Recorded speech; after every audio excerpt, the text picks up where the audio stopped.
بن جبیر روایت کرتے ہیں، اور یہ جو حدیث اب کوٹ کر رہا ہوں یہ امام بخاری نے اس کو روایت کیا ہے۔ امام بخاری نے کتاب التفسیر میں امام بخاری کی روایت سعید بن جبیر سے ہے، انہوں نے حضرت عبداللہ ابن عباس سے روایت کیا کہ حضرت فاروق اعظم رضی اللہ تعالیٰ عنہ نے فرمایا اقرؤنا ابی و اقدانا علی۔ ابی بن کعب کا نام آپ نے سنا ہوگا، فرمایا اقرؤنا ابی و اقدانا علی، یہ سید فاروق اعظم رضی اللہ تعالیٰ عنہ کا اعلان۔ اور حدیث صحیح بخاری کی امام بخاری نے روایت کی کتاب التفسیر میں، فرمایا سیدنا فاروق اعظم کہا کرتے تھے ہمارے صحابہ میں سب سے بڑا قاری، قرآن کا قاری ابی بن کعب ہے، اور سب سے بڑا عالم اور فقیہ اور قاضی جج علی ابن ابی طالب۔ یہ سیدنا فاروق اعظم کی شہادت ہے۔ پھر اسی طرح حضرت سفیان ثوری سے مروی ہے، یہ ایک اور ائمہ اور فقہا کی سند کے ساتھ حدیث ہے، جس کو امام احمد بن حنبل نے اپنی کتاب فضائل میں بیان کیا، فضائل صحابہ میں امام احمد بن حنبل نے۔ امام سفیان ثوری روایت کرتے ہیں یحییٰ بن سعید سے، اور یحییٰ بن سعید روایت کرتے ہیں سعید بن مسیب سے، بہت اعلیٰ سند تمام روات۔ فرماتے ہیں کہ قال کان عمر یتعوذ باللہ من معضلۃ لیس لہا ابو حسن۔ وہ بیان کرتے ہیں کہ اگر کوئی مسئلہ فقہی اور شرعی مسئلہ، کوئی بڑا دقیق مشکل شرعی مسئلہ سیدنا فاروق اعظم کی خدمت میں پیش کر دیا جاتا، ان کو پیش کر دیا جاتا، اور فرماتے کہ اگر علی موجود نہیں تو اللہ سے پناہ مانگتے تھے۔ فرمایا علی نہ ہو اور انتہائی دقیق شرعی مسئلہ پیش کر دیا جائے تو اللہ کی پناہ مانگنی چاہیے، مشکل شرعی مسئلے کے حل کے لیے علی کے ذریعے طے ہوتی ہے۔ یہ جو لقب آپ کو دیتے ہیں نا مشکل کشا، مشکل کشا، یہ لقب اس حدیث کی روح سے سیدنا فاروق اعظم نے آپ کو دیا ہے۔ حضرت علی کو مشکل کشا کا لقب سیدنا فاروق اعظم رضی اللہ تعالیٰ عنہ نے دیا ہے، اور اس کا ذکر امام بخاری نے اپنی جامع صحیح میں کیا ہے، صحیح بخاری میں۔ میں الفاظ دہرا رہا ہوں پھر، فرماتے کان عمر یتعوذ باللہ من معضلۃ، کوئی ایسی مشکل آ جاتی شرعی مسئلے میں، کوئی مشکل شرعی مسئلہ پیش آ جاتا اور حضرت علی موجود نہ ہوتے تو اللہ کی پناہ مانگتے تھے۔ فرمایا علمی مشکل علی کے بغیر حل نہیں ہوتی، علمی مشکل حضرت علی کے بغیر، یہ سیدنا فاروق اعظم کا فرمان ہے رضی اللہ تعالی عنہ۔ میں سمجھتا ہوں اس حدیث کے بیان کرنے کے بعد بہت سے لوگوں کا دماغ اور ذہن کھل جانا چاہیے، ان کو بات سمجھ میں آ جانی چاہیے۔ اور پھر امام ابن عبد البر نے الاستیاب میں یہ الفاظ لکھے ہیں سیدنا فاروق اعظم رضی اللہ تعالیٰ عنہ، کہ سیدنا فاروق اعظم کے بارے میں لفظ تھے کان عمر یقول لولا علی لہلک عمر۔ جتنے مشکل حالات پیش آئے، جتنی مشکلات علمی پیش آئیں، شرعی مشکلات پیش آئیں، حالات مشکل پیش آئے، اور قدم قدم پر قرآن اور سنت اور شریعت کی روح سے رہنمائی درکار تھی، بڑے بڑے کڑے فیصلے کرنے پڑتے تھے، بڑے بڑے اجتہادات کیے سیدنا فاروق اعظم نے، بڑے بڑے بدلے ہوئے حالات کے مطابق نئے احکامات دیے، نئے احکامات دیے، نئی سچویشنز کو ایڈجسٹ کیا، تو سیدنا فاروق اعظم فرمایا کرتے تھے لولا علی لہلک عمر، اگر علی میرے ساتھ نہ ہوتا تو عمر ہلاک ہو چکا ہوتا، اگر علی نہ ہوتا تو عمر ہلاک ہو چکا ہوتا۔ یہ وہ کلمات ہیں جنہوں نے حضرت علی کو مشکل کشا کا لقب دیا ہے، سیدنا فاروق اعظم رضی اللہ تعالیٰ عنہ کے۔ اور اس حدیث کو امام احمد بن حنبل نے فضائل میں روایت کیا، امام ابن سعد نے طبقات میں روایت کیا، ابن الاسیر نے اسد الغابہ میں روایت کیا، اور تمام آثار بیان کر کے پھر اس کے بعد کئی اور صحابہ کے تذکرے اسی باب میں آئے ہیں۔ پھر حضرت عبداللہ ابن مسعود اس مسئلے کو بتانے کے لیے کہ اس میں کہیں بھی اب توسل کی بات نہیں، ایک قدم آگے کی بات ہے، براہ راست مانگنے کی بات ہے، طلب کرنے کی بات ہے۔ یہ اب آپ دیکھیے امام بخاری ان تمام حدیثوں کو جوڑ کر کیوں لائے ہیں؟ اس لیے کہ ایک ذہن بنایا ہے، قاری کو مسئلہ سمجھایا ہے کہ یہ سارا سیاق، پورا مضمون تسلسل کے ساتھ مانگنے اور عطا کرنے کا چلا آ رہا ہے، لہذا اس میں اگلی جو بات آنے والی ہے لوگوں، اس کا معنی سیاق و سباق سے ہٹا کر کرنے کی کوشش نہ کرنا۔ حدیث نمبر 1475، یہ دلیل ہے استعانت اور استغاثہ کی، براہ راست انبیاء سے اولیاء سے مانگنا۔ امام بخاری نے مانگنے اور دینے کا پورا مضمون طویل درجنوں حدیثوں کے ساتھ قائم کر کے اب وہ حدیث یہاں لائے۔ وقال ان الشمس تدنو یوم القیامہ حتی یبلغ العرق نصف الاذن۔ امام بخاری روایت کرتے ہیں کہ قیامت کے دن آقا علیہ السلام نے فرمایا سورج قریب ہوگا، حتیٰ کہ پسینے سے لوگ کانوں تک شرابور ہو جائیں گے۔ فَبَيْنَاهُمْ كَذَلِكَ، اب کیا لفظ، كَذَلِكَ اسْتَغَاثُوا بِآدَمَ، تو ساری امتیں، کل اہل محشر جمع ہو کر حضرت آدم علیہ السلام کی خدمت میں جائیں گے اور قیامت کے دن کہیں گے آدم ہماری مدد کریں، اے آدم ہماری مدد کریں۔ استغاثہ، استعانت اور استغاثہ، کذالک استغاثوا بآدم، حضرت آدم علیہ السلام سے غیث اور غوث مدد طلب کریں گے، آج آپ ہمارے غوث بنیں، آج آپ ہمارے غوث بنیں۔ کذالک استغاثوا، سب مل کر آدم علیہ السلام سے مدد مانگیں گے۔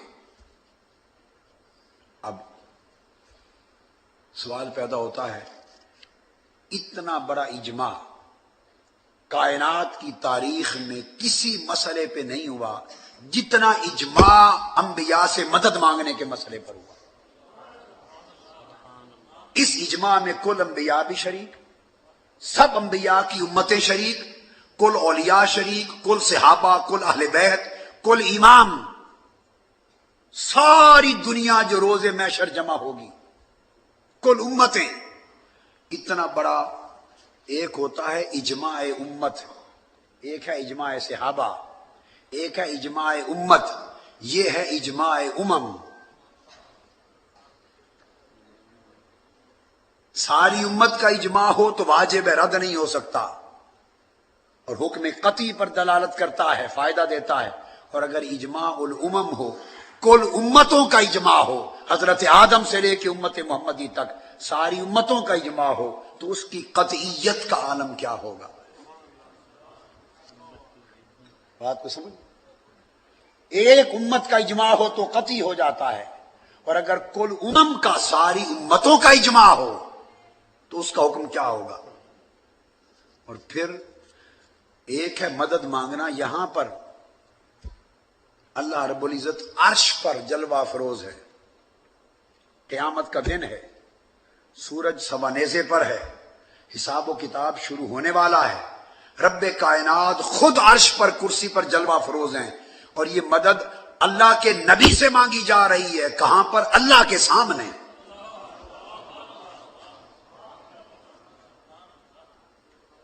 اور بتا کون رہا ہے؟ تاجدار کائنات بتا رہے ہیں۔ وہ یہ نہیں کہیں گے بھئی اللہ سامنے بیٹھا ہے عرش پر، اللہ کے ہوتے ہوئے نبی سے مدد مانگنے جا رہے ہو، اتنا بڑا شرک، اتنا بڑا شرک۔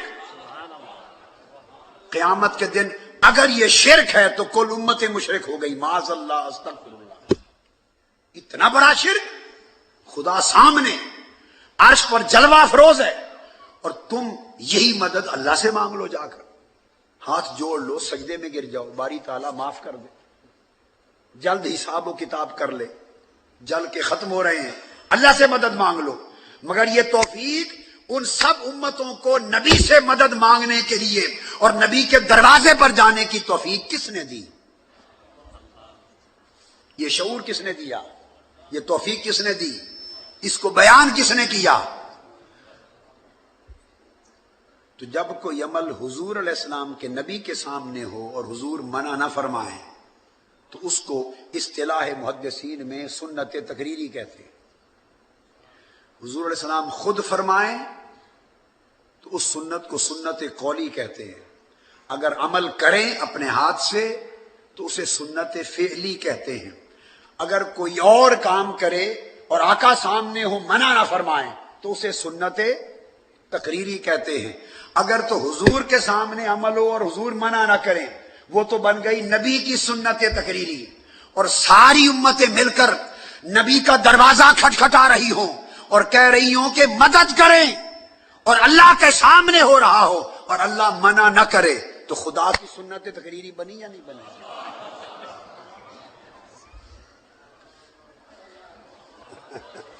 تو سمجھ آئی ہے؟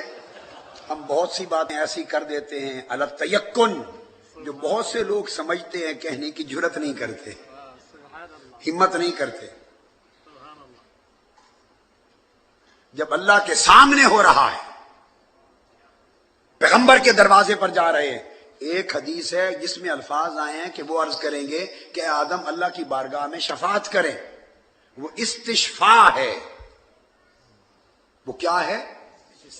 وہ کثرت کے ساتھ وہ حدیث آئی ہیں، یہ ایک حدیث ہے پوری بخاری میں جو چنی ہے، اس کا لفظ جدا ہے، یہ استشفاء نہیں، شفاعت طلبی کا لفظ نہیں، مدد طلبی ہے۔ ایاک نعبد و ایاک نستعین ہو رہا ہے۔ وہ شفاعت مانگنے تو جائیں گے، یہاں لفظ آئے ہیں مدد مانگیں گے، کذالک استغاثوا، جا کے مدد مانگیں گے، اے آدم ہماری مدد کریں۔ اب آپ کہیں گے کہ وہ ہوگی تو شفاعت ہی، ہوگی تو مدد شفاعت ہی ہوئی۔ اگر آپ یہ سوال کریں تو اس کا جواب عرض کرتا ہوں، ہاں اس واقعہ کے دو رخ ہیں، ایک ہے فعل امم اور اس کے جواب میں ایک ہوگا فعل نبی۔ شفاعت جب نبی سن کر اللہ کو عرض کرے گا تب شفاعت بنے گی، ابھی شفاعت کی تو نوبت ہی نہیں آئی۔ جب سارے مل کر دروازے پر عرض کر رہے ہیں ہماری مدد کریں، تو یہ امتوں کا کہنا، درخواست کرنا، یہ شفاعت نہیں، یہ مدد طلبی ہے۔ جب نبی عرض کرے گا تو تب وہ شفاعت بن جائے گی، تب وہ اللہ کی حضور عرض ہوگا تو شفاعت بن جائے گی۔ یہ دو اس طرح ملے ہوئے ہیں۔ تو یہ حدیث اس صیغے کے ساتھ آئی ہے، استغاثہ کے صیغے کے ساتھ، اور اللہ کے سامنے سب جا رہے ہیں، نہ کوئی نبی روکنے والا، نہ کوئی صحابی روکنے والا، نہ کوئی عالم اور مفتی روکنے والا، ساری دنیا جا رہی ہے۔ اور آدم علیہ السلام پھر ان کو آگے عرض کریں گے ثم بموسیٰ، وہ کہیں گے اذهبوا الی غیرہ، اسی پر واقع ہو، پھر وہ حضرت موسیٰ علیہ السلام کے پاس جائیں گے، وہی کذالک استغاثوا بموسیٰ، عرض کریں گے اے موسیٰ آپ مدد کریں۔ ارے در در پہ جو جا رہے ہو مدد مانگنے کے لیے، نبی کے دروں پر سیدھی خدا سے کیوں نہیں مانگتے؟ تو پتہ چلا کہ انبیاء سے مدد مانگنا یہ محشر کے دن کی سنت ہے، محشر کے دن کی۔ اگر آج انبیاء سے مدد مانگنا، اگر آج شرک ہے تو شرک قیامت کے دن بھی شرک رہے گا۔ اگر آج استغاثہ شرک ہے تو شرک قیامت کے دن بھی شرک ہوگا، اور اگر استغاثہ قیامت کے دن جائز ہے تو آج بھی جائز ہے۔